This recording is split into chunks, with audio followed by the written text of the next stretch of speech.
Assalamualaikum students. Today we are going to start a new topic, that is developing marketing and sales messages. It means that the topic deals with how can you develop marketing and sales messages. Marketing and sales messages are very important. Marketing and sales messages use the same basic techniques as other persuasive message uses. जैसे कि हमने पिछले persuasive message को discuss किया था. Persuasive message, when you have to write a persuasive message, you follow few techniques. Similarly, marketing messages or marketing and sale messages use the same basic techniques as the other persuasive message use, with the emphasis of encouraging someone to participate in a commercial transaction. Just like a persuasive message, the purpose of the persuasive message is to change the mind frame of the other people, दूसरे लोगों के जहन को तब्दील करना. Similarly the marketing message and the sale messages also gives emphasis of and they also encourage someone to participate in a commercial transactions.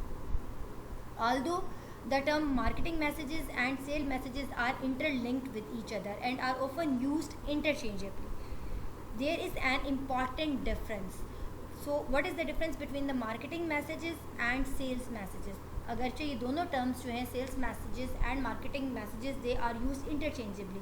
ये एक दूसरे के इंटरचेंज जो है वो अदल बदल करके एक दूसरे की जगह पर जो है often we use these two terms, but there is a slight difference between marketing messages and sales messages. So what is a marketing messages? Marketing messages कौन से मैसेजेस होते हैं? मार्केटिंग मैसेजेस में यूजुअली जो है assure potential buyers through the purchasing process without asking them to make an immediate decisions. Marketing messages वो message होते हैं जिसमें आप जो बायर्स होते हैं आप उनकी परचेजिंग पावर को जो इम्प्रूव करते हैं, लेकिन आप उनसे ये नहीं कहते कि they should take the decision immediately, कि वो इमीडिएटली जो है वो कोई फ़ैसला करके जो है वो कोई चीज़ या कोई आपकी जो प्रोडक्ट है उसको परचेज़ करें. On the other hand sales messages take over at the point, वो बायर को उस पॉइंट पर लेकर आते हैं जहाँ पर they encourage the buyers to make a purchase decision immediately then and there. अब दोनों में स्लाइड से डिफरेंस ये है कि मार्केटिंग मैसेजेस में you do not compel the buyers, the potential buyers के वो अपनी थ्रू देयर परचेजिंग पावर कि without asking them to make an immediate decision, कि उसमें आप उनको जो है वो मोटिवेट नहीं करते अपने बायर्स को कि वो अपनी जो परचेज़ है वो immediate they make an immediate decision. लेकिन दूसरी तरफ जो सेल्स मैसेजेस होते हैं उसमें आप अपने बायर को, पोटेंशियल बायर को उस पॉइंट पर ले आते हैं और जहाँ पर you encourage your potential buyer to make a purchase decision immediately. Marketing messages focus on such tasks as introducing new brands to the public, encouraging customers to visit website for more information. अब जो purpose है marketing messages का, usually marketing message का ज़्यादातर focus जो होता है वो उस वक्त होता है जब आप अपनी कोई नई प्रोडक्ट जो है वो लॉन्च करते हैं, तो आप उसकी मार्केटिंग करते हैं, आप उसको मार्केट में इंट्रोड्यूस करवाते हैं, पब्लिक को इंट्रोड्यूस करवाते हैं और इनकरेज करते हैं अपने कस्टमर्स को कि वो आपकी वेबसाइट को विज़िट करें और अपनी आपकी प्रोडक्ट के बारे में जो है वो वहाँ से इन्फॉर्मेशन हासिल करें. जबकि जो सेल्स मैसेजेस होते हैं उसमें डिफरेंस ये होता है कि sales messages makes an explicit request for people to buy your specific product और services.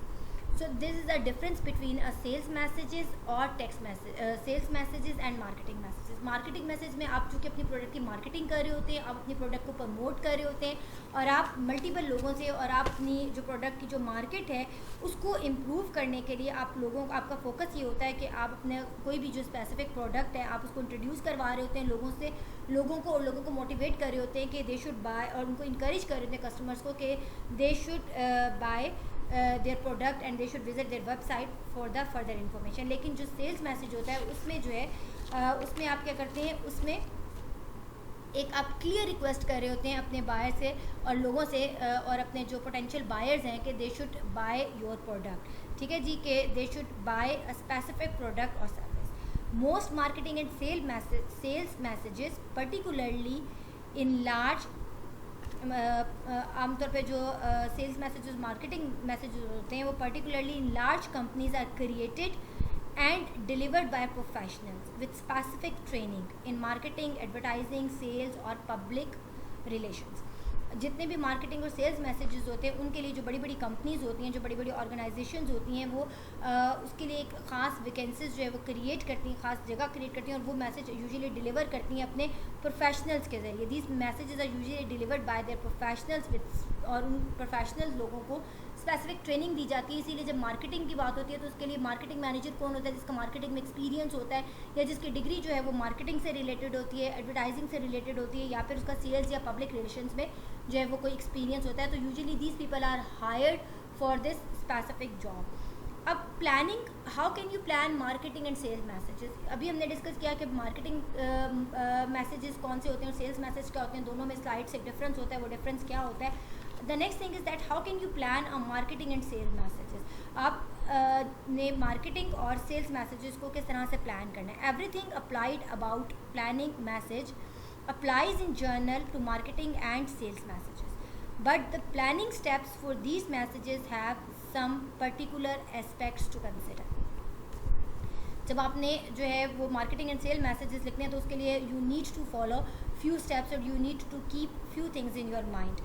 Number 1, assessing audience needs. वही बात है कि सबसे पहले you should keep this thing in your mind के what is the requirement of your audience. के आपके जब आपने वाइल राइटिंग और प्लानिंग अ मार्केटिंग और sales message you should very well aware of your audience needs and requirements. आपको आपके audience की जो नीड्स हैं, उनकी जो रिक्वायरमेंट्स हैं, आपने उनको अच्छी तरह से असेस करना है, आपको पता होना चाहिए. Like every business, successful marketing and sale messages start with an understanding of your audience needs and your audience requirements, and depending on the product and the market. Number 2, analyse your competition. उसके बाद आपने देखना है कि आपके market में कौन कौन से कॉम्पिटिटर्स हैं. Marketing and sales messages always compete with the messages from other companies. आपने अपने जो मार्केटिंग के मैसेजेस हैं और सेल मैसेज हैं, you need to compare these message with your competitors. आपके मार्केट में जो और कॉम्पिटिटर्स हैं, आपने अपने मैसेज को उनके साथ जो है वो कंपेयर करना है, कम्पीट करना है. So marketing and sale messages always compete with messages from other companies trying to reach the same level or trying to reach the same audience, ताकि जो है मार्केट में जो आपके competitors हैं आप भी उनके ऑडियंस तक जो है आसानी से टारगेट कर सकें और उनके ऑडियंस तक पहुंच सकें.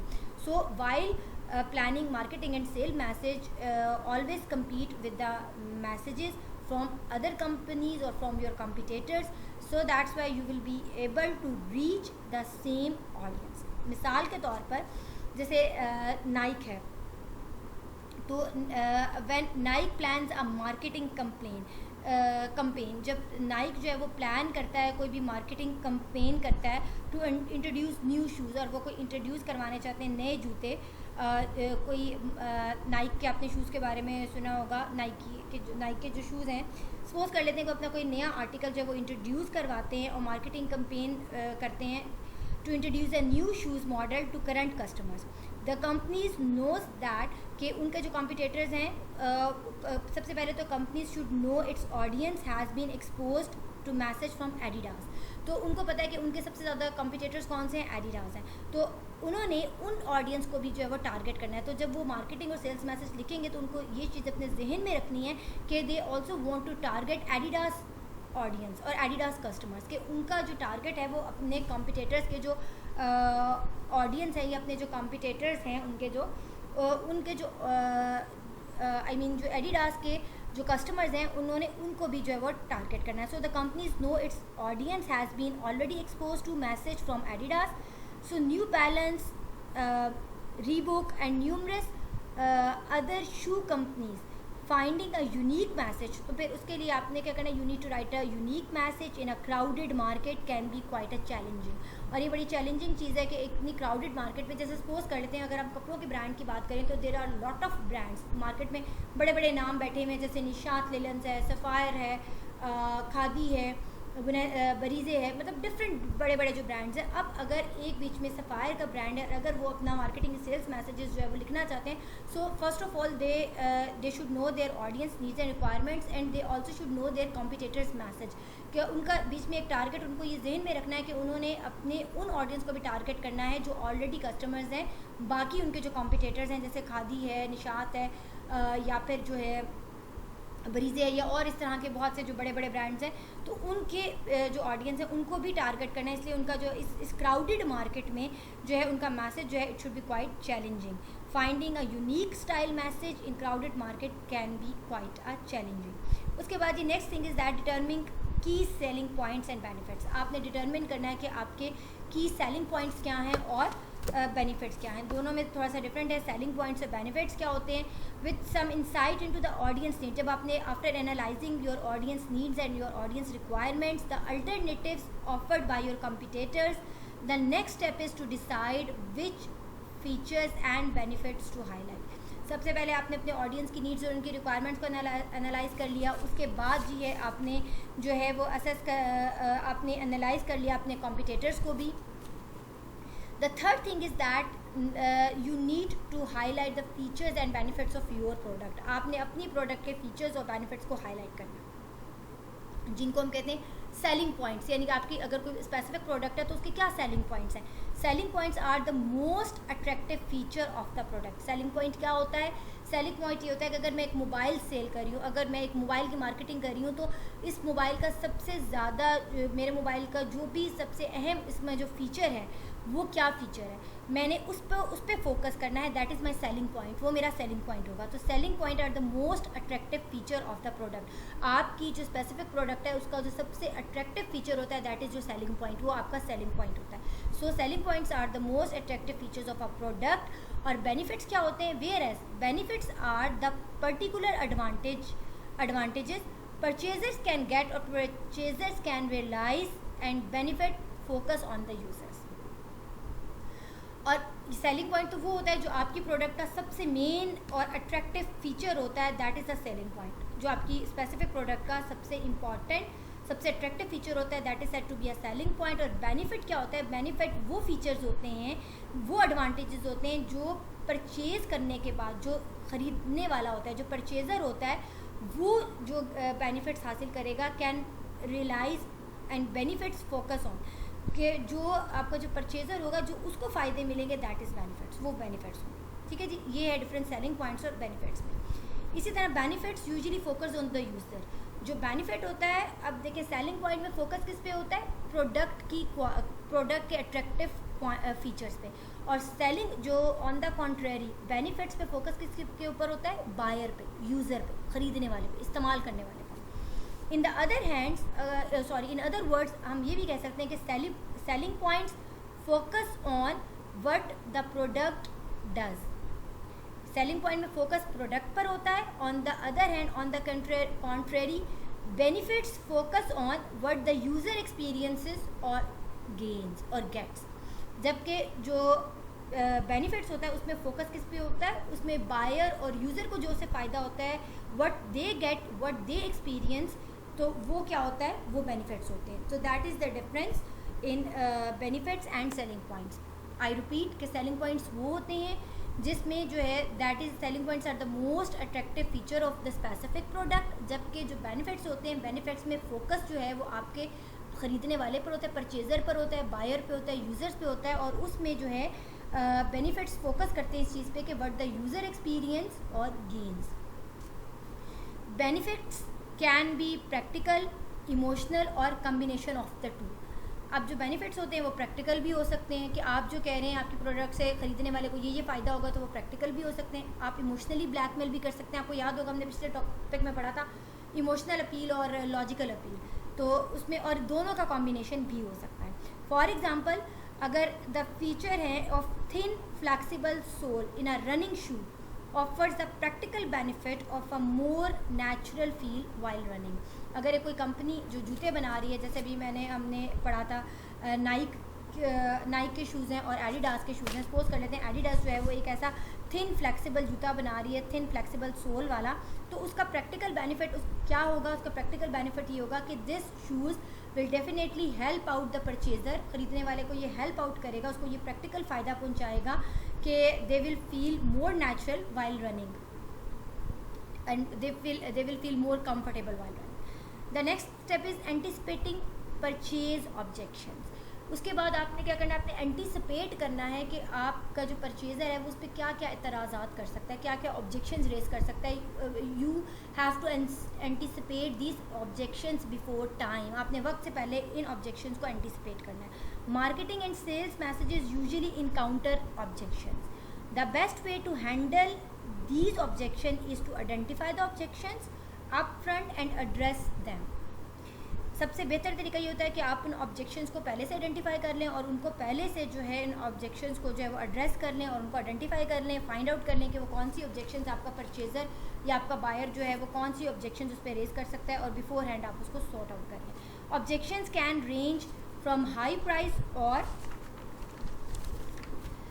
a low quality to a lack of to a lack of compatibility with existing product. अब वो क्या कंप्लेन हो सकती है परचेज़र की साइड से अगर हम बात करें तो उसमें ये हो सकता है कि आपकी जो है प्राइजेज़ हाई हैं या आपकी क्वालिटी लो है या फिर जो है लैक ऑफ कंपैटिबिलिटी. आपके जो कॉम्पिटिटर्स हैं जो उसी तरह के जो ब्रांड्स हैं वो उतनी ही कीमत में जो है वो उससे बेहतर क्वालिटी की चीज़ जो है वो ऑफ़र कर रहे हैं with or to a lack of compatibility with the existing product.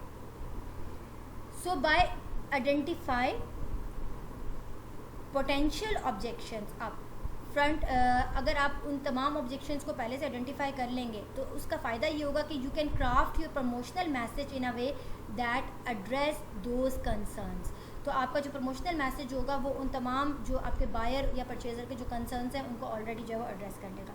Next thing is that writing conventional. उसके बाद जी एक ये तो हो गया कि आपने जो है किस तरह से डेवलप करना है मार्केटिंग एंड सेल्स मैसेजेस को. अब एक छोटा सा हमारे पास सब टॉपिक है कि writing conventional marketing and sales messages के आपने जो ट्रेडिशनल कन्वेंशनल मीन्स रवायती किस्म के जो सेल्स मैसेजेस और मार्केटिंग मैसेजेस होते हैं आपने वो कैसे लिखने हैं. Conventional marketing and sale messages are open prepared using AIDA technique और AIDA मॉडल. हम ऑलरेडी डिस्कस कर चुके हैं AIDA मॉडल क्या है. AIDA model stands for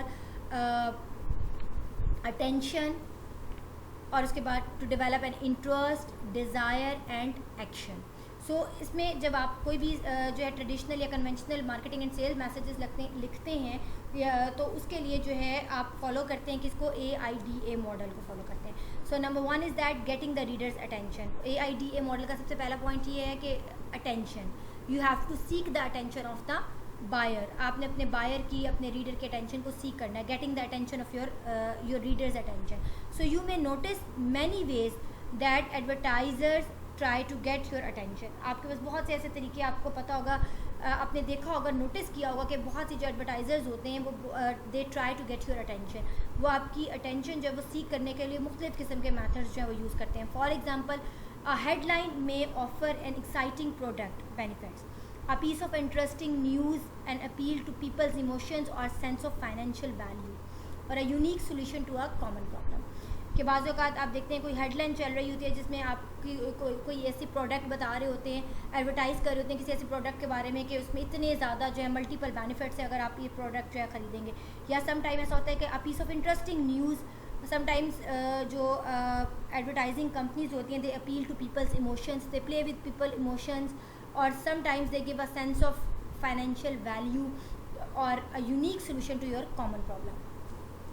So these are all the methods, these are all the ways which advertising companies or advertisers use to get your attention. जो advertising की जो company होती हैं या जो एडवर्टाइजर्स होते हैं वो इस किस्म के मेथड्स यूज़ करते हैं आपकी अटेंशन सीक करने के लिए. Depending on the medium, marketers can use evocative images, music, animation or videos. Cutting through the clutter to get the audience attention is one of the biggest challenge with marketing and sales messages. अगर हम marketing and sales messages की बात करते हैं तो उसमें जो है सबसे अहम जो चैलेंज है वो ऑडियंस के अटेंशन सीक करना है. Next thing is that building interest, जो कि सेकेंड पॉइंट है जी AIDA मॉडल का. बिल्डिंग इंटरेस्ट का मतलब ये कि उसके बाद आपने इंटरेस्ट डेवलप करना है. After catching the readers attention और viewers attention, next step is to build interest in the product. आपने उनका अपनी स्पेसिफिक प्रोडक्ट में उनका इंटरेस्ट डेवलप करना है एंड कंपनी और idea you are promoting. A common technique is to pay off the promise made in the headline by explaining how you can deliver these benefits.